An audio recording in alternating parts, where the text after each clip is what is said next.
Halo semuanya, selamat datang. Nama saya Tianisha dari kelas 10 TJKD2 yang berasal dari Sekolah SMK Negeri 1 Lemabang. Pada kesempatan kali ini, saya akan menjelaskan tentang materi pengenalan basic Kisco secara ringkas dan padat. I'm so excited to share this knowledge with you. Jadi mari kita mulai pembahasannya. Sebelum kita masuk ke teknis konfigurasi, mari kita lihat terlebih dahulu apa saja yang akan kita pelajari. Berdasarkan definisi, terdapat 4 poin utama yang akan kita bahas. 1. Pengenalan perangkat dan remote access. 2. Perintah dasar Kisco atau mode operasi. 3. Konfigurasi kata sandi atau keamanan. Dan yang keempat, konfigurasi IP address. Poin pertama yaitu pengenalan perangkat dan remote access. Ini memperkenalkan cara meremote atau mengkonfigurasi perangkat jaringan Kisco, baik dengan perangkat nyata atau real device, maupun menggunakan simulator Kisco paket tracer. Remote dengan perangkat nyata, konfigurasi dilakukan dengan menghubungkan komputer, PC atau laptop ke switch menggunakan kabel konsol yang dicolokkan ke port konsol pada switch. Remote dengan paket tracer, gunakan kabel konsol untuk menghubungkan port RS232 pada PC ke port konsol pada switch. Untuk mulai konfigurasi, buka PC, lalu masuk ke desktop dan pilih terminal. Konfigurasi yang dilakukan melalui PC ini akan sama dengan konfigurasi yang dilakukan pada perangkat nyata. Secara teknis, kabel konsol yang kita gunakan sering disebut kabel relay karena urutan pin di dalamnya yang terbalik. Di perangkat nyata, kita membutuhkan aplikasi terminal emulator seperti PuTTY atau Teraterm dengan pengaturan baud rate standar 9600 ppi.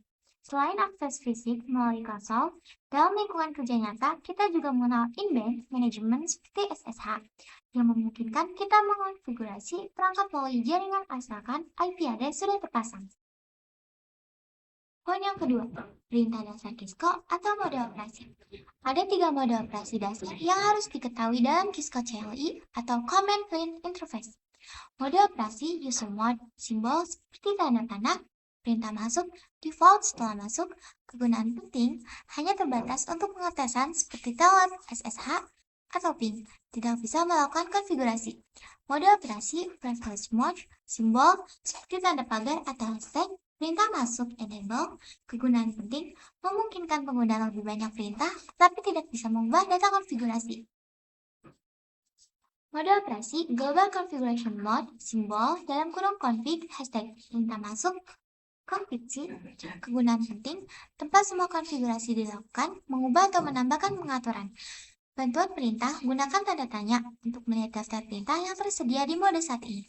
Navigasi, Enter menampilkan satu baris perintah berikutnya, spasi, menampilkan satu layar penuh perintah berikutnya, exit, keluar ke mode sebelumnya, end atau CTRL-Z, langsung ke privilege mode dari mode konfigurasi manapun. Yang ketiga, konfigurasi kata sandi atau keamanan. Kata sandi digunakan untuk melindungi akses dari user mode ke privilege mode. Jenis kata sandi, enable password, perintah enable password, penggunaannya seperti ini. Tingkat keamanan tidak aman atau not secure. Kata sandi terlihat jelas atau plain text saat menggunakan perintah show run. Jenis kata sandi enable script, perintah enable script, penggunaannya seperti ini. Tingkat keamanan sangat aman atau secure. Kata sandi akan terblokir atau encrypted dan tidak terlihat saat menggunakan show run ini yang direkomendasikan. Perintah enkripsi password lama, Anda bisa mengenkripsi enable password menggunakan perintah server password encryption. Namun, enkripsi ini masih lemah dan dapat dengan mudah di-decrypt atau diretas menggunakan tools online. Yang keempat, konfigurasi IP address pada router. Bagian ini membahas langkah-langkah detail untuk mengkonfigurasi alamat IP pada router menggunakan CLI yang memisahkan jaringan menjadi segmen-segmen berbeda. Konsep segmen, setiap port pada router, misalnya FA0 per 0 dan FA0 per 1, berfungsi sebagai pemisah network atau segmen yang berbeda. Langkah konfigurasi pada router, masuk ke mode konfigurasi global dalam kurung konfigurasi.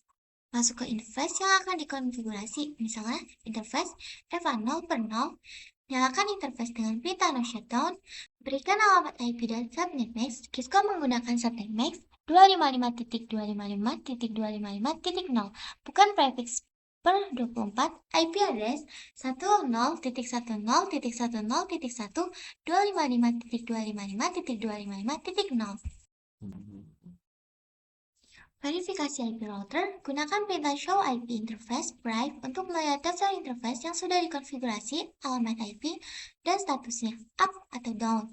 Konfigurasi pada PC. Di setiap PC, alamat IP router pada segmen yang sama harus dimasukkan sebagai default gateway. Pengujian, setelah semua dikonfigurasi, koneksi dapat diuji menggunakan ping untuk memverifikasi paket dapat dikirim dengan sukses, baik dalam satu segmen maupun antar segmen yang berbeda. Satu poin penting yang sering terlewat adalah status administrative down. Routers Cisco memiliki kebijakan keamanan di mana semua portnya mati secara default. Itulah sebabnya perintah no shutdown wajib dijalankan. Saat melakukan verifikasi, pastikan kolom status dan protokol keduanya menunjukkan kata up. Jika salah satunya down, maka komunikasi data tidak akan terjadi. Itulah penjelasan mendalam mengenai seluruh materi dalam modul ini. Thanks all for watching. Mohon maaf bila ada kesalahan dalam penyampaian. Thank you so much for your time and attention. And see you in the next video. Wassalamualaikum warahmatullahi wabarakatuh.